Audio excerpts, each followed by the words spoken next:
Bonjour tout le monde, bonjour la famille, salam alaikum wa rahmatullahi wa barakatuh, Zulf Leonan Damatlam et marhaba Iswan. J'espère que vous allez bien, que vous respectez le confinement, que vous restez à la maison. C'est une période et ça passe Inch'Allah. Saha Ramadankum, Saha Ftorkum, Saha Washikum. Avant de tout commencer, et comme toujours, euh, encore une fois, la dictature administrative et يعني كلش مكاتب. Mais j'ai une pensée très très forte aux médecins qui était enceinte, la femme qui était morte à l'hôpital. Rabbi yarhamha wa yussa aliha. J'espère que ça va venir un jour, on va finir avec l'impunie, avec ça touche vraiment au fond de cœur. Il faut penser à sa famille, il faut penser à beaucoup de choses. Juste pourquoi Rabbi yjib al-khair wa khalas. Allez, je reviens au vif du sujet. Donc, je reviens aujourd'hui avec une vidéo. Je ne vais pas dire une nouvelle vidéo, c'est une vidéo dans laquelle je vais compléter les vidéos où j'ai parlé sur le dossier de visa. J'avais tellement de questions sur Messenger et j'ai remarqué que c'est des questions qui reviennent. Donc je me suis dit, je vais les regrouper et je vais faire une vidéo pour répondre à toutes ces questions. Le dossier de visa étudiant, moi je vous le dis, faites un dossier simple, ne cassez pas trop la tête.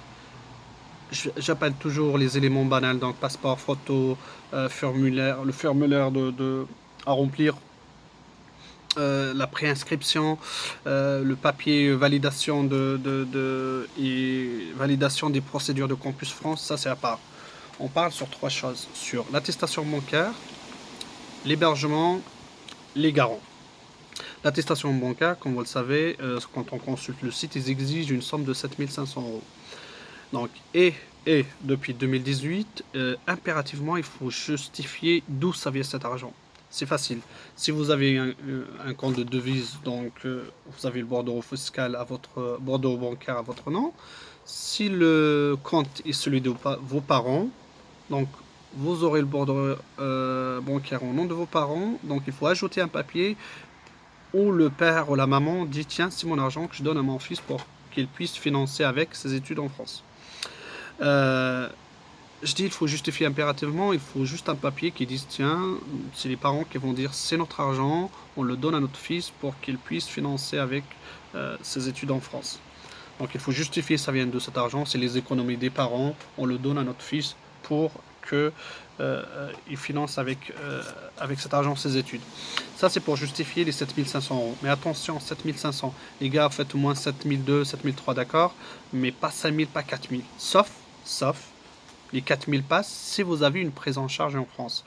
Quand je dis une prise en charge par quelqu'un en France, attention, c'est différent du garant. Une prise en charge, c'est obligatoire, c'est-à-dire la personne s'engage à vous prendre en charge en France, loyer, hébergement, soins, tout. Le garant, ça reste un garant, c'est un plus. Donc faites attention. Si vous avez une prise en charge financière de quelqu'un en France, pièce d'identité, la prise en charge signée, au nom de la personne, ses fiches de paie, son avis d'imposition, son justificatif de domicile, là-dessus je suis d'accord. Sinon, il faut respecter la somme de 7500. Ça, c'est pour le bordereau fiscal. Une remarque, le bordereau fiscal, je dis fiscal, je ne sais pas pourquoi.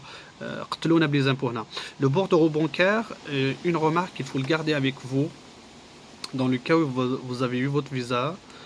Lors de votre voyage, les douaniers peuvent, soit en Algérie, soit en France, on vous demande la somme d'argent que vous avez eu avec vous, vous dites 1000 euros, 2000 euros. Le bordereau bancaire justifie ça vient d'où cet argent. Donc si on vous demande ça vient d'où cet argent, vous montrez le bordereau bancaire. Donc vous aurez besoin, pas tous, mais ils peuvent le demander les douaniers lors de voyage, et vous aurez besoin de votre premier dépôt pour avoir un titre de séjour étudiant. Donc c'est le justificatif des ressources des premiers temps. Donc si vous avez votre visa, la première chose à garder, c'est le bordereau bancaire. Ça, c'est pour le bordereau bancaire. Pour l'hébergement, comme je vous le dis, on a trois possibilités. Attestation d'hébergement. Je vais revenir à attestation d'hébergement, confirmation d'une réservation d'hôtel, CROUS, et puis la dernière réservation, location chez un particulier dans une résidence étudiante privée ici en France. Pour l'hébergement, l'attestation d'hébergement, un simple écrit. Regardez les anciennes vidéos, j'ai montré un modèle. plus la copie d'identité de la personne, plus un justificatif de domicile, facture fixe, téléphone fixe, éviter les mobiles, électricité, gaz, le loyer, la taxe d'habitation, plus s'il vous plaît, une copie du bail ou, enfin la location, une copie de contrat de location ou de propriété si on est propriétaire. C'est rare, enfin il y en a. Ça c'est pour l'hébergement. Si vous avez personne, je vous le dis, hein, je vous donne des pistes, je vous dis regardez sur Facebook, regardez les groupes. Vous ne postez pas sur les groupes Campus France et compagnie. Regardez les étudiants algériens en France, regardez les Algériens de Paris, regardez les cadres et ingénieurs algériens en France, regardez les CTFiens de Lyon, regardez je sais pas, regardez les groupes sur Facebook, les Kabyles de Paris, de Lyon, de Marseille, de je sais pas où. Poster des annonces, il y en a qui répondent. Il y en a beaucoup qui sont là pour aider. Donc n'hésitez pas à voir sur les groupes Facebook. Ça c'est pour l'hébergement. Si on n'arrive pas à avoir quelqu'un qui nous fasse un hébergement, la confirmation d'une réservation d'hôtel aussi, ça passe. Ça passe très très bien. Mais attention, le minimum au moins, mais je dis confirmé, une réservation d'hôtel confirmée d'un mois. Ça c'est le minimum. 3 mois c'est large, on est bien. Ça, 3 mois c'est vraiment ce qu'il faut. Minimum une réservation d'hôtel d'un mois confirmée. Ça, c'est pour la réservation d'hôtel.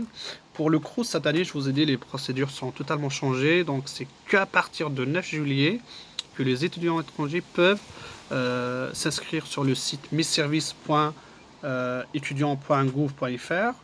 Une fois on est inscrit, 50-50, on a une réponse favorable, comme on peut avoir une réponse négative. Donc, il ne faut pas trop. Faites créez le compte, faites la demande, tous. Mais on se dit 50-50. Pour la location chez le privé ou dans des résidences étudiantes privées, je vous dis franchement c'est pas facile parce qu'il faut être sur place, il faut un garant, il faut toute une paperasse. C'est pas facile. Attestation d'hébergement, confirmation d'hôtel, c'est les deux importants. Et après ça vient le Crous. Pour le troisième et dernier point, c'est le garant. Donc le garant, sur le site Consulat France, on vous dit un parent, un proche. Non, pas forcément. Il peut être quelqu'un qui n'est pas de votre famille. Il peut être quelqu'un qui n'habite pas en Algérie aussi, hein. Pas forcément qu'il soit en Algérie, il peut être en France, en Canada, ailleurs. Ça, c'est... Et puis, je vous dis dans la dernière vidéo, la bonne moyenne, c'est 10 millions. Mais pas forcément des millions. Moi, je connais... Enfin, on m'a parlé c'est une fille qui m'a parlé hier. C'est garant. Enfin, il faut faire simple. Faites pas 3, faites 2. Vous faites un seul, c'est vraiment le garant résident en France, il touche minimum 2000 euros, 1008, 2000. Ça, vous pouvez passer avec un seul garant.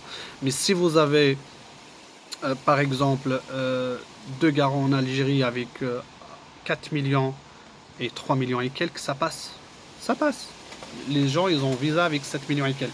Donc, vous compliquez pas l'existence. Il suffit juste les 3 dernières fiches de paie, les 3 derniers relevés bancaires, une attestation récente de travail. Ça, si on est salarié. Si on n'est pas salarié, il y a aussi les justificatifs, hein, que ce soit pour les impôts, que ce soit l'affiliation à la CASNOS, que ce soit le paiement de ses cotisations à la CASNOS. Donc, on justifie. Même en France, j'ai une question, le garant est taxeur. Donc, s'il est taxeur, il n'y a pas de souci. Le CABIS, donc le registre de commerce, ses cotisations à l'URSSAF. L'URSSAF, c'est l'équivalent de CASNOS en Algérie. Donc, ses cotisations à l'URSSAF, quand quoi il est à jour, et son bilan. C'est simple. Donc, on peut justifier que ce soit artisan commerçant comme salarié. Donc, j'espère que j'étais clair par rapport à ces 3 points. Que ce soit l'attestation bancaire, que ce soit l'hébergement, que ce soit aussi les garants. Donc les garants aussi, toujours un écrit. Donc ouais, je porte garant tel, nanana, pour étudier dans cette ville, en France et compagnie. Je vais revenir avec une vidéo comment préparer son voyage, mais j'ai envie de finir avec ces vidéos de dossier de visa. Si vous avez des questions, n'hésitez pas, abonnez-vous au max, laissez-moi des questions sur Messenger ou comme commentaire, je suis là pour répondre. Bon courage tout le monde, sahaf torkom, Allah ya'aoukom, salam alaikum.